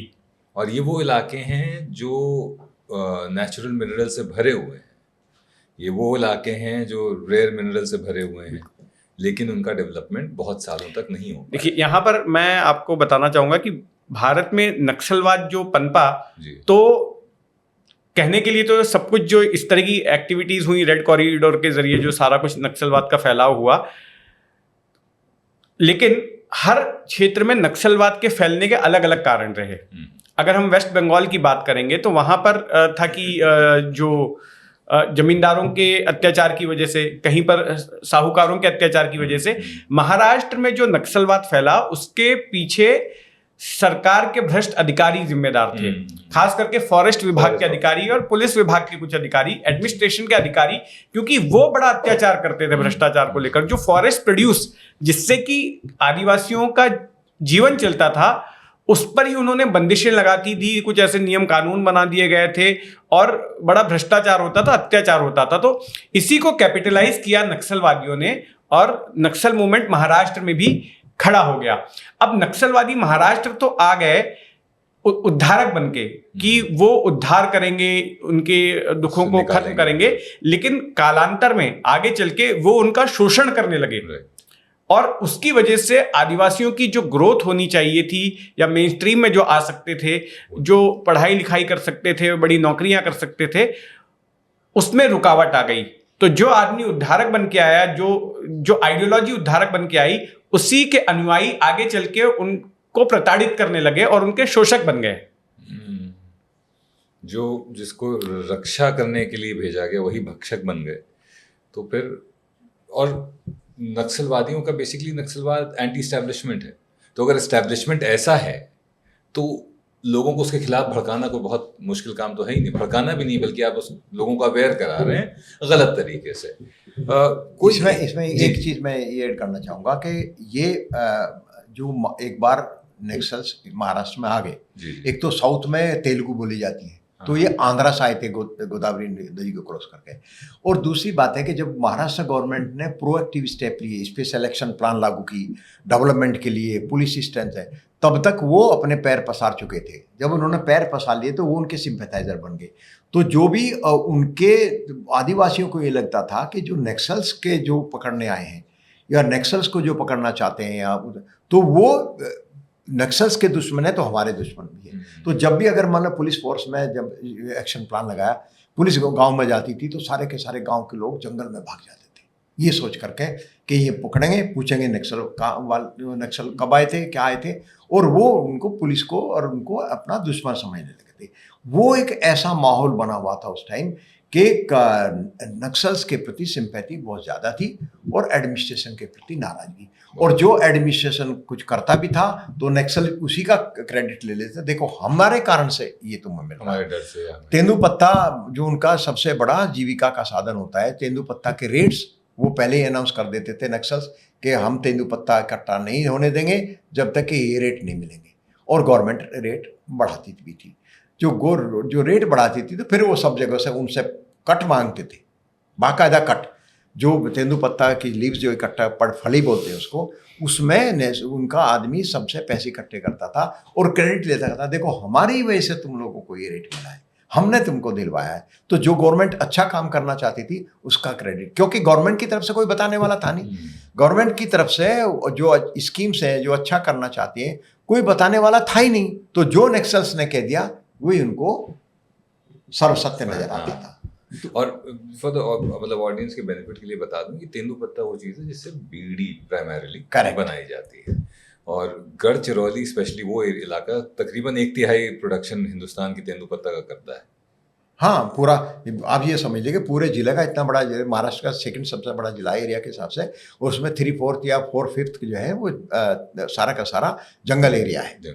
तो जिसमें बीड़ी की पत्तियां जो है ये बहुत हेवी रेवेन्यू इकट्ठा होता है। बताइए, इतना एक सोने की खान ही हुई, सोने की खान है जिसको कोई और माइन कर रहा है। हाँ, अभी तो तो वहाँ माइन, रेगुलर माइंस भी आ गई हैं। अच्छा, अब लॉयड का बहुत बड़ा प्लांट वहाँ पर लगाया है, उसका डेवलपमेंट बहुत, अब तो गढ़चिरौली में भी बीच में गया था, बहुत चेंज हो गया है। क्या बहुत मतलब लोगों की स्टेक आ गई ना, लोगों को अभी उनको कुछ पता नहीं था, अब जब तक पॉलिटिकल एक्टिविटी भी है और स्टेक भी हो गया तो बहुत। आपने बताया है कि नक्सल्स जो है गांव वाले अपने आप को नक्सल से जुड़ा हुआ महसूस करते थे, तो उसको तोड़ने के लिए आपने एक पॉलिसी फॉर्मुलेट करी अपने थानों में और लोगों से, अपने पुलिस वालों से कहा कि जाओ और उनसे बात करो, उनके हमदर्द बनो। वो क्या सोच थी? ऐसा है कि जब मैंने जाके देखा तो जो भी मुझे इन्फॉर्मेशन मिली लोगों से जो करने के बाद कि पुलिस वाले एक तो बात है जंगल में उतरते नहीं, जाते नहीं, और जाते हैं तो बोलते हैं नक्सल कब आए थे, नक्सल कब आए थे। तो उनके मन में नक्सल्स के प्रति सिंपैथी है, और ये पुलिस को चूंकि वो नक्सल के दुश्मन है इसलिए उनको कोई संवाद ही नहीं होता। मैंने भी देखा जब पुलिस पार्टी जाती थी, मैं भी खुद गया हूँ, तो वहाँ वो पुलिस गांव के जो सारा का पूरा गांव खाली मिलता था। गांव में कौन, पहले तो बात है गांव में इतने छोटे छोटे थे, 10-5 छोटे छोटे हट होते थे, तो उसमें बूढ़े लोग मिलेंगे, तो उनसे वो कम्युनिकेशन का प्रॉब्लम था। तो उस टाइम मैंने ये क्लियर कट, उस टाइम जो डीजी साहब थे, मैंने कहा साहब ये वहाँ तो सबसे बड़ी पैदा ये तो है कि जैसे हम जो पहले यहाँ विलेज विजिटेशन करते हैं, पुलिस मैनुअल में भी दे रखा है, वो यहाँ पर कम्प्लीटली मिसिंग है, और गांव में और पुलिस में एडमिनिस्ट्रेशन में कोई कनेक्ट नहीं है। तो मैं 2-3 महीने के लिए बिल्कुल नक्सल ऑपरेशन रोक देता हूँ। मैं आपकी परमिशन से मैं ये करना चाहता हूँ कि हमारा सबसे पहले जो उनके साथ संवाद है वो संवाद होना चाहिए। हमें जो दुश्मन मानते हैं वो हमको दुश्मन मानना बंद करें। जब तक उनको हमारे प्रति हमारे विश्वास पैदा नहीं होगा तो हमको कहाँ से इंटेलिजेंस मिलेगी और हमको कोई तो उन्होंने मुझे कहा कि ठीक है, तुम पूरा इंडिपेंडेंटली जो तुम्हें लगता है वो तुम करो। तो मैंने पूरे सारे ऑपरेशन 2 महीने के लिए पूरे एंटी नक्सल ऑपरेशन बंद कर दिए, और मैंने सबको बोला कि हर एक उसमें जो हमारी आउटपोस्ट थी सारे उसमें मैंने पूरे ज़िले को 5 डिवीज़न में बांट दिया। रेगुलर डिवीज़न केवल 3 थे, जो एक्शन प्लान के डिप्टी एसपी थे उनको एडमिनिस्ट्रेटिव डिवीज़न बना के इंचार्ज बना दिया, और सबको कहा कि सब के सब लोग गांव में जाएं, उनके साथ बैठें, जो उनकी जो ज़रूरतें थे, नमक है, दवाइयाँ हैं, अगर किसी को तबीयत ख़राब है तो उनको ये होना चाहिए कि हम उनके मित्र हैं, दुश्मन नहीं। तो एक बार जाएं, और वहाँ जाने के बाद में अपने आप को ये देखो कि अगर यहाँ नक्सल आते हैं, चूँकि इंटेलिजेंस तो आती नहीं थी, अगर वो जाते हैं और वो नक्सल के नज़रिए से देखें, अगर यहाँ गांव वालों की मीटिंग होगी तो कहाँ पर लेना चाहेंगे, वो पानी का सोर्स होना चाहिए और एस्केप रूट होना चाहिए। तो उस हिसाब से ग्राम भेटी योजना जो विलेज विजिटेशन था, मैंने उसको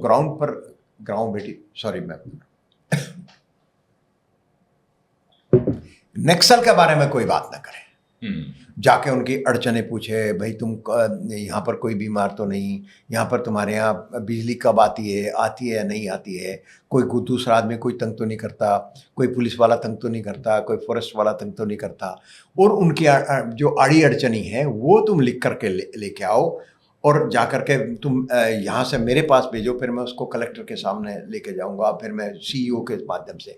तो हमने वो ग्राम भेटी योजना शुरू की, उनकी आड़ी अड़चनी पूछना। तो उससे क्या है, डबल हमको फ़ायदा हुआ। एक तो हमने उनको लगा कि ये तो नक्सल के बारे में तो कुछ पूछ ही नहीं रहे हैं, तो ये नक्सल के दुश्मन नहीं, हमारे भी दुश्मन नहीं। और दूसरा ये है कि उससे हमको एक पोटेंशियल ये भी दिखाई दिया कि थोड़ा सा कोई सॉफ्ट है क्या, अपने इन्फॉर्मेंट बन सकता है क्या। और तीसरी बात है कि गांव में जो पुलिस वाले नहीं जाते थे, कंप्लेंट थी गांव वाले पुलिस वाले जंगल में जाते ही नहीं, तो उनकी मैंने कहा उनका नक्शा बना के लेके आओ, गांव में नक्शा बना के किस तरह कहाँ किधर से नाला जाता है, किधर से वो है, तो जिसके कारण से पुलिस प्रेजेंस भी वहाँ पर होने लगी। और नक्सल्स के बारे में जो हम नक्सल्स के दुश्मन हैं तो लिया जाए आदिवासी के दुश्मन, वो फीलिंग है वो कम हुई, तो जिसका हमको over the period of time धीरे धीरे जो लगे वहाँ पर, तो उसका बड़ा फायदा स्लो आया, लेकिन हमको फायदा हुआ उसका। जीतू भाई, किताब तो आपने लिखी है, तो आपने काफ़ी हद तक जिया है रघुवंशी सर के साथ इन मोमेंट्स को, तो मैं चाहता हूँ कि मैं आराम से सुनूं, आप लोग बातें करिए, आप लोग संवाद करिए। आप आए हैं हमारे पास, ये हमारा सौभाग्य है, तो हम चाहते हैं कि हम इस मौके को पूरी तरह से निचोड़ दें। VVS भाई, बहुत अच्छा आइडिया है। अब और बहुत सारे इसमें ऐसे किस्से हैं जो खुद बतौर क्राइम रिपोर्टर मैंने कवर किए हैं। अरे वाह। अब एक किस्सा है अबू सलेम का। अबू सलेम एक जो मुंबई में 5 बड़ी गैंग्स 90 के दशक में ऑपरेट करती थी, उनमें से एक गैंग अबू सलेम की थी, और अबू सलेम को लिस्बन से डिपोर्ट करके भारत लाया गया था, और 8-9 मामले उसके खिलाफ थे कि इन्हीं तय मामलों पर उसके खिलाफ मुकदमा चलना था। उसमें से एक मामला ऐसा था जो ATS के पास था, बिल्डर प्रदीप जैन के मर्डर का। तो उस सिलसिले में ATS को कस्टडी मिली थी, और तब ATS चीफ हुआ करते थे रघुवंशी साहब। तो किताब लिखते वक्त में मुझे एक बात पता चली कि जब अबू सलीम की कस्टडी ली एटीएस ने, और जब एटीएस के कुछ अधिकारी उसको इंट्रोगेट कर रहे थे, हवालात में पूछताछ कर रहे थे, तो अबू सलीम के नाम की जो दहशत थी उसका प्रभाव उन पुलिस अधिकारियों पर भी था। और इतना था कि जब वो उससे अबू सलीम से आमने सामने बैठ के पूछताछ कर रहे थे तो उससे नजर भी नहीं मिला रहे थे। वो अबू सलीम से सवाल पूछते थे और अलग देखते थे। तो आप सोचिए कि इतना खौफ पुलिस के बीच में था, पुलिस अधिकारियों के बीच था अबू सलीम का। लेकिन ये बात जब रघुवंशी साहब के संज्ञान में आई तो उन्होंने एक अलग तरीके से उन पुलिस अधिकारियों को झाड़ा और ये बताया कि इस जैसे अपराधी से डरने की जरूरत नहीं है। रघुवंशी साहब, वो बात बताइए कि जब आपकी नजर पड़ी कि पुलिस अधिकारी डर रहे थे इंट्रोगेशन से, फिर आपने आगे क्या किया था? प्रदीप जैन मर्डर केस का केस हमारे पास था उस टाइम। सीपी अनामी राय साहब थे, उन्होंने कहा कि एटीएस, चूंकि टाडा के अंदर केस दाखिल हुआ है तो एटीएस को लेना चाहिए। तो हम भी, जो हमारे पास भी कोई बड़ा केस उस टाइम तक नहीं था, तो जब हम उसको कस्टडी में चाहता था कि प्रदीप जैन मर्डर तो केस तो है ही, लेकिन दाऊद का सारा जो बॉलीवुड है वो सारा अबू सलीम देखता था। जैसे अभी आपने देखा ना कि अभी अलग अलग फिल्म प्रोड्यूसर और एक्टर्स के फर्स्ट फोन फिर वापस से आने शुरू हो गए, आपने आजकल पेपर में पढ़ा हो एक्सटोर्शन के। तो सारा का सारा जो लिटरली एक्सटोर्शन, बॉलीवुड से एक्टर्स होने दो, डायरेक्टर होने दो, और वो तो कई लोगों के ऊपर फायरिंग के ऊपर भी जिम्मेदार था। तो मैं ये चाहता था कि जब ये हुआ है तो सारा का सारा नेक्सस बाहर आना चाहिए। तो मैंने अधिकारियों को बोला कि आप इसके बारे में उससे, अबू सलीम से जानकारी निकालिए कि वो क्या क्या उसके और कारनामे थे। प्रदीप जैन मर्डर केस बिल्कुल हमको चार्जशीट वही करना है, लेकिन चूंकि उसको अकेला नहीं था, उसके जानने वाले, उसके सिप्पे सालार, उसका नेटवर्क क्या है, उसके बारे में जानकारी निकालने के लिए। तो जब मैं उनसे पूछा कि भाई तुमने जानकारी, और मैं अचानक चला गया, तो मैं सरप्राइज था कि वो ऐसे सवाल पूछ रहे हैं और साइड में दूसरी तरफ देख करके सवाल पूछ रहे। तो मैं हैरान था कि भाई तुम ऐसा क्या? नहीं सर, वो पूछ तो रहे हैं, तो आई वॉज रियली सरप्राइज। तो फिर मैंने उसको जो थोड़ा सा पुलिस स्टाइल में उसको कम से कम इससे कुछ निकाले तो सही, निकलना तो चाहिए। तो उसका, अबू सलीम का इतना दहशत थी कि आई वॉज सरप्राइज कि पुलिस वाले भी उसको क्वेश्चन करने में बड़ा सॉफ्ट पैडलिंग इस तरह से कर रहे थे। तो बड़ा शॉकिंग के वो देख एक तरफ रहे हैं, सवाल दूसरी तरफ कर रहे हैं। तो मैंने उसको पूछा कि तुम डरते हो क्या इनसे, इससे डरते हो? और जो थोड़ा सा मैं उसको थोड़ा सा एग्रेसिव तरीके से पूछा, तब हमारे लोगों में थोड़ा जान में जान आई, थोड़ा सा बड़ा एक बड़े अजीब सी परिस्थिति का वो देखना। और आप तो जानती हैं कि उस टाइम बड़े बड़े प्रोड्यूसर्स और एक्टर्स और गायक, उनके लोगों के ऊपर उसने, अबू सलीम ने टारगेट किया हुआ था। संजय दत्त से जुड़ा हुआ भी अभी का एक किस्सा है। जब आपने उसको इंटरोगेट किया तो उसने अपने कन्फेशंस दिए। हाँ, वो चूंकि वो आजमगढ़ का है ये अबू सलीम, तो जब उसने बताया, मैंने कहा क्या? तो जब ये चूंकि मैं आपको बता, केस तो ऑलरेडी चार्जशीट हो चुका था, पहले क्राइम ब्रांच और बाद में वो सीबीआई के पास चला गया था पूरा का पूरा ब्लास्ट केस से ही संबंधित था वो 93 के आपके सीरीज ब्लास्ट। तो उसमें अबू सलीम ने बताया कि जब ये AK-47 आई थी तो ट्रक में, जो गाड़ी में जो रखी हुई थी उसमें, तो उसमें जो एक वेपन है निकाल करके ऐसे देख रहा है जिससे गन्ने का जो भरा हुआ वो होता है उसे निकाल करके कौन सा लो। अब वो सारे वेपन तो एक ही तरह के होते हैं, कभी ये निकाले कभी वो निकाला। तो आई फाउंड इट इंटरेस्टिंग, उसने बताया बाकायदा कि किस तरह से वो वेपन एक के बाद दूसरा, क्योंकि सारी की सारी AK-47 थी, तो वो उसको ये लूंगा इस तरह से उसने AK-47 उसमें से निकाला। इन्फॉर्मेशन, मतलब he had knowledge about the weapon also कि नहीं, अलग है कि मतलब स्टैक ऑफ AK-47 उसमें से निकाल करके, जैसे गन्ने का स्टैक नहीं होता, समझ पुली जिसको बोलते हैं, इस मात्रा में मतलब हथियार थे। उस मात्रा में बेसिकली ये था कि जब संजय दत्त के पास अबू सलीम AK-47 राइफलें लेकर आया तो उसको देने के लिए लाया था, उसमें से उसको कोई पिकअप करना था, तो वो एक एक को उठा के ऐसे देख रहा था जैसे गन्ना खरीदते वक्त मार्केट में जाते हैं ना कि कौन सा अच्छा है उसको ले लूं। तो उस टाइप का उसका बर्ताव था। ये अबू सलीम ने बताया रघुवंशी साहब को इन्वेस्टिगेशन में जब इंट्रोगेट कर रहे थे कि इस तरह से संजय दत्त का बिहेवियर था। Out of curiosity basically. हाँ। देखें शायद कुछ। और एक और किस्सा है सर, आज तो किस्सों की मतलब खान खुल गई है यहाँ पर। एक किस्सा है और कि अबू सलेम जो है किसी सुपरस्टार से बहुत उनकी दोस्ती थी और बड़ा उसको सालेम जो है वो करते हाँ, थे। उसका क्लेम था कि ये जितने भी बड़े, मैं किसी को भी कहूँगा तो मेरे से मिलने के लिए आएगा। अच्छा। हाँ, वो तो चूंकि अब ये उसका वो तो अल्टीमेट नहीं, एक खान, यहाँ पर आप थोड़ा सा एलेबरेट कीजिए। उसके सभी से संबंध थे। इनफैक्ट उसने जो बाकायदा वो जब शो करवाता था दुबई वगैरह में, सब लोग जाया करते थे, उसने क्लियर कट बताया। उसमें से एक के बारे में पर्टिकुलरली उसने क्लेम किया था कि अगर मैं यहाँ से अभी फ़ोन करूँ तो 24 घंटे में जहाँ भी होगा छोड़ कर आकर मेरे से मिलने आएगा। देखिए, आज भी कहना, अबू सलेम ने ये कहा था रघुवंशी साहब को कि ये जो सुपरस्टार खान है ना, उनमें से एक खान ऐसा है जिसको मैं अगर फोन कर दूं कि आके मिल मुझसे तो दुनिया के जिस भी कोने में होगा 24 घंटे के भीतर मेरे सामने आके हाजिर हो जाएगा। मेरे इतने अच्छे संबंध उसके साथ में अच्छे हैं। संबंध क्लेम किया।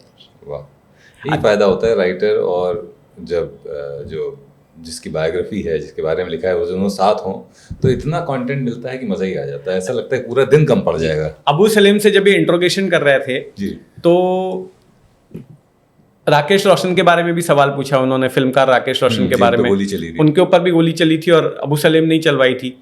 तो ये चाह रहे थे कि ठीक है, अबू सलेम के ऊपर तो सिर्फ 8-9 केसेस पे ही मुकदमा चल सकता है, लेकिन अबू सलेम ने जिनकी मदद से यहाँ पर ये फायरिंग करवाई थी और उसके एसोसिएट थे, उनको तो पकड़ा जा सकता है ना। तो इसके लिए वो राकेश रोशन का स्टेटमेंट लेना चाहते थे, एक ऐसा मामला बनाने के लिए। तो राकेश रोशन इनसे मिलने में आनाकानी कर रहा था। फिर इन्होंने जब ज्यादा दबाव डाला तो राकेश रोशन ने इनसे मुलाकात करने के लिए सहमति दी, लेकिन वो छुप के मिला और अपनी वैनिटी वैन में। ये फिल्म सिटी गए, वहां पर राकेश रोशन से मिले और राकेश रोशन के साथ राकेश रोशन ने कहा मैं वैनिटी वैन से बाहर नहीं निकलूंगा, किसी के सामने मैं नहीं दिखना चाहता कि मैं आपसे बात कर रहा हूं या मुलाकात कर रहा हूं। इतनी दहशत में था राकेश रोशन। फिर वैनिटी वैन में बैठकर इन्होंने उससे बात की और कहा कि आप स्टेटमेंट दे दीजिए। तो राकेश रोशन ने कहा नहीं, मुझे स्टेटमेंट नहीं देना। इन्होंने बहुत कन्विंस करने की कोशिश की, लेकिन अबू सलीम की दहशत ऐसी थी कि कोई उसके खिलाफ बोलना नहीं चाहता था। उसने हाथ जोड़ लिया, साहब मुझे अब कुछ बारे में कुछ नहीं कहना, बहुत पुरानी बात हो गई है, मैं कुछ नहीं बोलना चाहता, मैं कुछ बोलूँगा नहीं, मैं मुझे दूर रखिए आप। उसने ही वॉज प्लीडिंग के नहीं, मुझे कुछ नहीं कहना। अभी हाल फिलहाल में इस तरह की कुछ एक्टिविटीज़ बढ़ी हैं, तो क्या आपको ये चिंता लगती है? और जीतू भाई आप भी क्योंकि कवर करते रहे हैं, तो आपको ऐसा कुछ लगता है, ऐसी आशंका लगती है, चिंता लगती है जहन में कि कैसी ये चीज़ें वापस आ रही हैं? देखिए, मैं संक्षेप में ये बात कहूंगा कि जो 90 के दशक का अंडरवर्ल्ड था, जिसमें ये बड़े नाम एक्टिव थे, दाऊद, छोटा राजन, अरुण गवली, अश्विन नायक और अबू सलेम, इनके गिरोह तो खत्म हो गए हैं। डी कंपनी ने 2002 के बाद मुंबई में एक भी गोली नहीं चलाई। छोटा राजन उम्र कैद की सजा काट रहा है, अरुण गवली को भी उम्र कैद हो गई है, अबू सलीम भी उम्र कैद की सजा काट रहा है, लेकिन अभी 2-3 साल में छूट जाएगा, उसका भी गैंग खत्म हो गया है। अश्विन नायक ने अंडरवर्ल्ड से रिटायरमेंट ले लिया।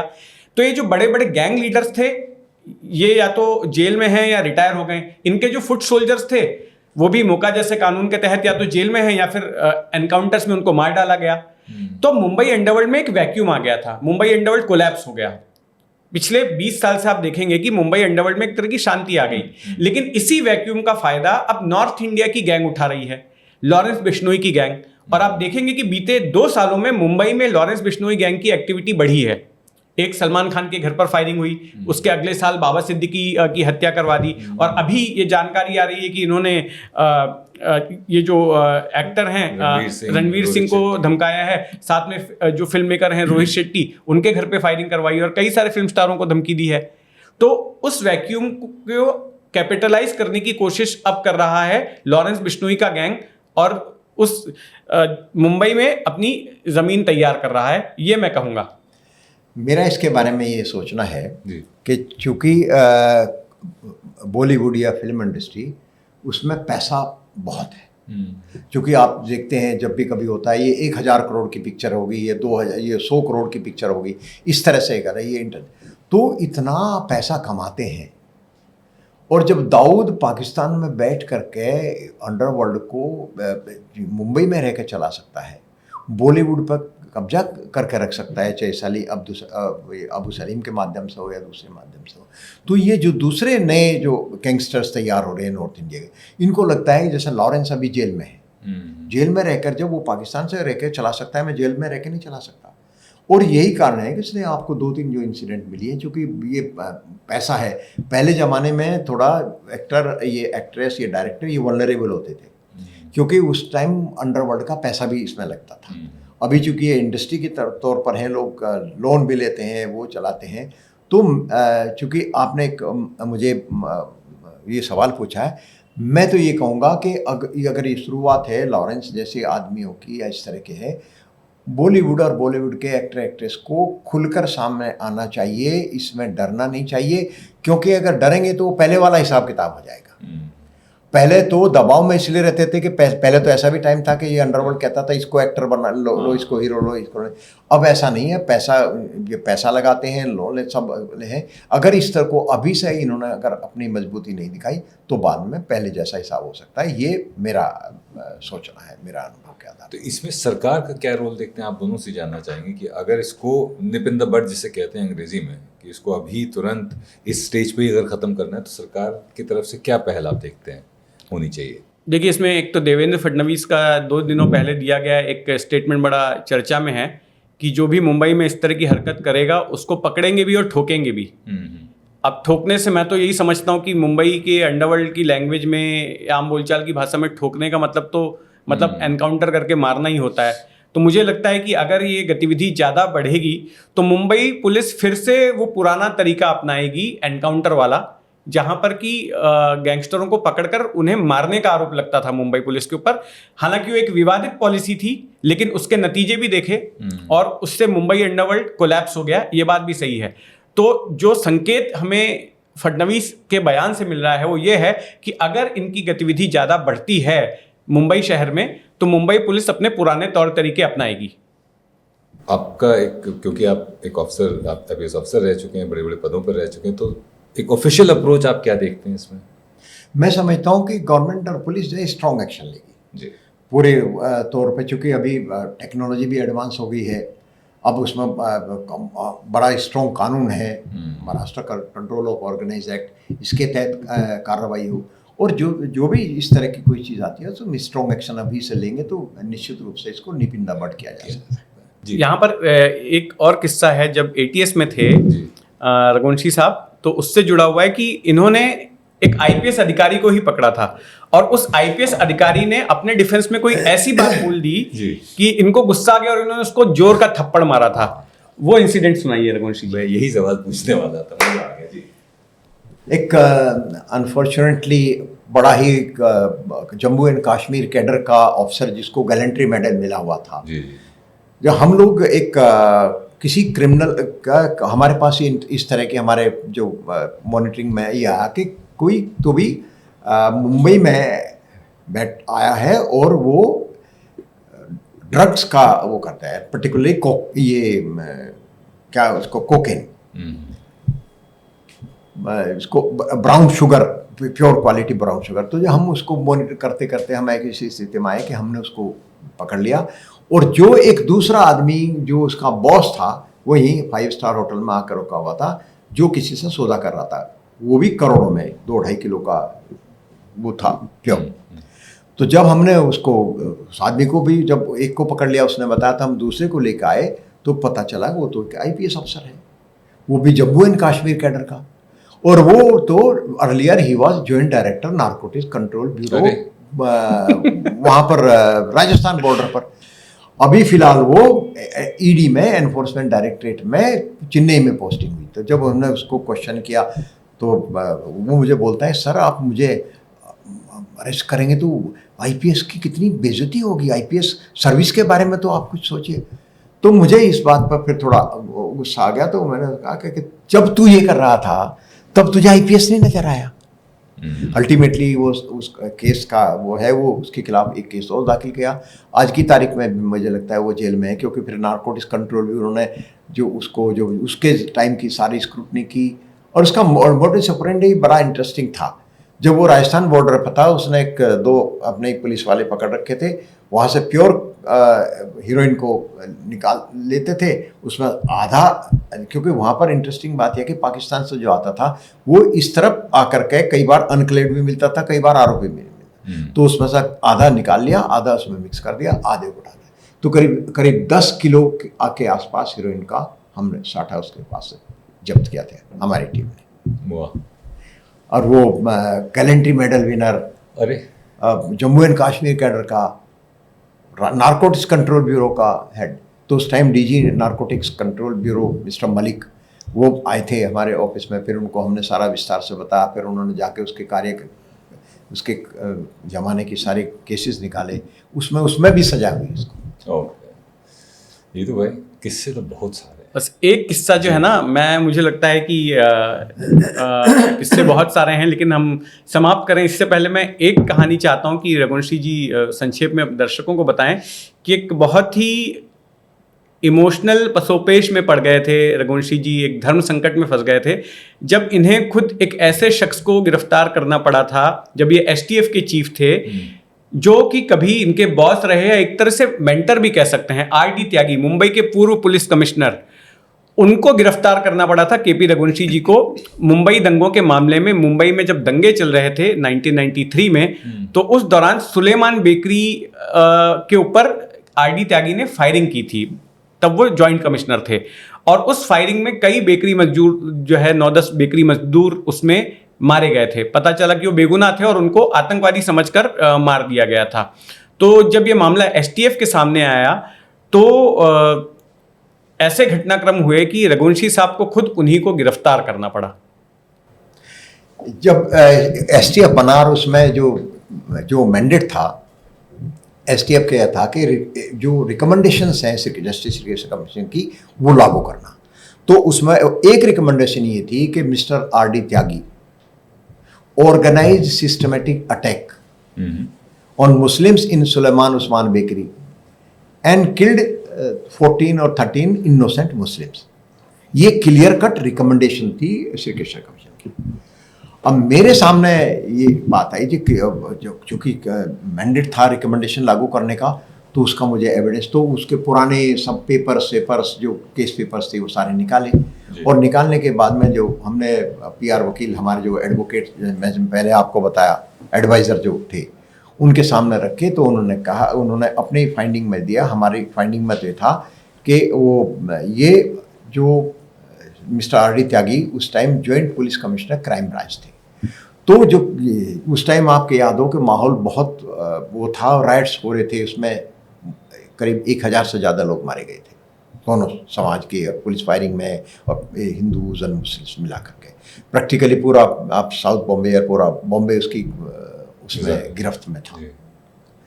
तो रिकमेंडेशन के बाद में हमने उसका, हमको जो लगता था कि डिस्चार्ज जैसे वो ना एक्सेसिव पर रेशन नेग्लिजेंट एक्ट, लेकिन हमारे जो एडवोकेट थे मिस्टर पीआर वकील, उन्होंने कहा कि no, it was he had the knowledge, और उसके हिसाब से उनके ऊपर मर्डर का केस बनता है। तो हमने केस दाखिल किया, लेकिन केस दाखिल करने के बाद में तो उसी बीच में क्या हुआ था कि मिस्टर त्यागी ने हाई कोर्ट में पिटीशन डाल दी थी एंटीसिपेटरी बेल की, वो उनकी रिजेक्ट होगी। फिर उन्होंने सुप्रीम कोर्ट में डाली, वो वहाँ से भी रिजेक्ट होगी। हाई कोर्ट का ये आदेश था कि mister Tyagi should surrender before STF. जब उनका रिजेक्ट किया, सुप्रीम कोर्ट ने आदेश दिया कि हाई कोर्ट के ऑर्डर को बहाल रखते हुए ही शुड सरेंडर। तो उनको जब सरेंडर करने की बात आई तो हमारे नेचुरली फिर हमको उनका अरेस्ट करना पड़ा। मिस्टर आरडी त्यागी, जब मैं पहली बार प्रमोशन पर यहाँ पर थाने में मेरी पोस्टिंग हुई 1984 के भिवंडी राइट्स के, उस टाइम भी उस दोनों राइट्स में भिवंडी में, कल्याण थाने, यहाँ पर इंक्लूडिंग मूल घाटकों पर, यहाँ तक वो राइट फैले थे। उसमें भी करीब 1000-1500 के आसपास लोग मारे गए थे। उसके तुरंत बाद मेरी पोस्टिंग हुई थी थाने में। उस टाइम मिस्टर रामाचंद्रन सीपी थे, उसके 3-4 महीने बाद में मिस्टर आरडी त्यागी का वहाँ पर पोस्टिंग हुआ। मेरा प्रमोशन के बाद में मैं यहाँ था, तो मिस्टर आरडी त्यागी जो है वो मेरे बॉस थे, करीब 1.5 साल मेरे पुलिस कमिश्नर थे। उन प्रोफेशनली मैं उनको बहुत ही साउंड मानता था, और उनसे सचमुच मैंने बहुत कुछ सीखा। बाद में वो मुंबई पुलिस कमिश्नर भी रहे। इनफैक्ट मेरे उनसे जो संबंध थे बहुत अच्छे संबंध थे। जब वो डीजी एनएसजी थे तो मैं दिल्ली जाता था उनसे, मैं सीबीआई में डीआईजी सीबीआई था, उनसे मिला भी करता था। वो मोमेंट के जहाँ पर आपको एक तरफ आपका जो ड्यूटी है वो ये कह रही है और हमारे पीआर वकील एडवोकेट साहब ने बोला कि मर्डर का केस बनता है। हाई कोर्ट, सुप्रीम कोर्ट ने जिनकी वो एंटिसिपेटरी बेल भी रिजेक्ट कर दी है। एक तरफ वो था कि मुझे उनको अरेस्ट करना था, और दूसरी तरफ मैं याद आता कि मैं उनसे बहुत कुछ सीखा है, वो मेरे बॉस थे।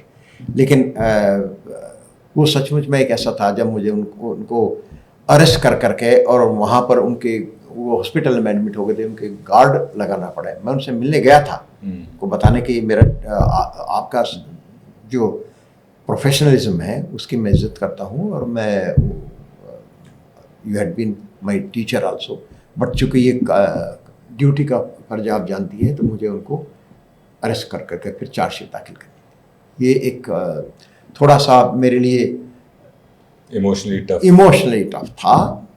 ड्यूटी थी, करना था तो किया। बाद में वो ट्रायल में जो कुछ हुआ बाद में तो एक अलग बात है, लेकिन ये एक थोड़ा सा रहता है कि जिस आदमी को आप इज्जत करते हो, जिसका जिससे आप सीख लें। वैसे तो पूरा दिन कम है बात करने के, खासतौर पे जब आप लोग बैठे हो सामने, इनके पास किस्से लेकिन समय का अभाव है। बिल्कुल। जो और बाकी इस जैसे हमने तो बहुत जो किताब में जितने किस्से हैं उसका कुछ अंश ही हमने चर्चा किया है। किताब ऐसे किस्सों से भरी पड़ी है, तो मतलब अगर वाकई में दर्शकों को ये किस्से दिलचस्प लग रहे हैं और इस जैसे अगर और किस्से वो जानना चाहते हैं, तो मुझे लगता है कि उनको किताब जरूर पढ़नी चाहिए। ट्रबल शूटर, ये है वो किताब, ट्रबल शूटर। इतने ही हैंडसम आज भी दिख रहे हैं रघुवंशी साहब, बस थोड़ा बालों के कलर में फर्क आ गया है लेकिन उससे भी मज़ेदार किस्से हैं इस किताब में। और मैं आपको बताऊं, मैं बड़ी ईमानदारी से बता रहा हूँ ये बात, मैंने नीलेश को भी ये बात बताई थी कि जो लोग फैंस हैं लिटरेरी राइटिंग के, कि राइटिंग भी थोड़ी अच्छी होनी चाहिए, थोड़ी सजावटी होनी चाहिए, आप किताब पढ़िए, आपको लगेगा कि किसी एक प्रबुद्ध लेखक ने ये किताब लिखी है। इतना खूबसूरत भाषा का प्रयोग किया, इतना धारा प्रवाह है चीज़ें, और इतने फ्लो में है कि पढ़ने में मज़ा आएगा, और किस्से तो हैं ही है सर बड़े कमाल के। सो ट्रबल शूटर, एक तो thank you for accepting our invitation, and thank you for accepting his proposal to document this. नहीं, मैं रिट्रोस्पेक्ट में मैं कहूँगा कि I thank Jitendra for insisting and pursuing के आप ये किताब का रूप, आपकी सारी चीज़ें आने चाहिए। तो मैं हालांकि रिलेक्टेंट था, मैं मानता हूँ, मुझे पता चला किताब में भी मेंशन है, और जीतू भाई ने भी बताया कि बहुत चेज करना पड़ा उनको, मनाना पड़ा बहुत। अब मुझे लगता है कि जो जितेंद्र ने इनिशिएटिव लिया, I am thankful to him and thankful to you also कि आपने हम लोगों को ये मौका भी दिया कि हम अपनी बात भी कह सकें। तो हमारा सौभाग्य है थैंक कि आप और आपको तो हम घर का ही मानते हैं। थैंक यू वेरी मच हमसे संवाद करने के लिए। और ट्रबल शूटर वो किताब है जो इस पॉडकास्ट को देखने के तुरंत बाद आपको अमेज़ॉन पर ऑर्डर करनी है या अपने नज़दीकी बुक स्टोर पर जाकर ख़रीदनी है। बहुत कमाल की लिखी हुई किताब है, आपको मज़ा आएगा। बहुत बहुत धन्यवाद।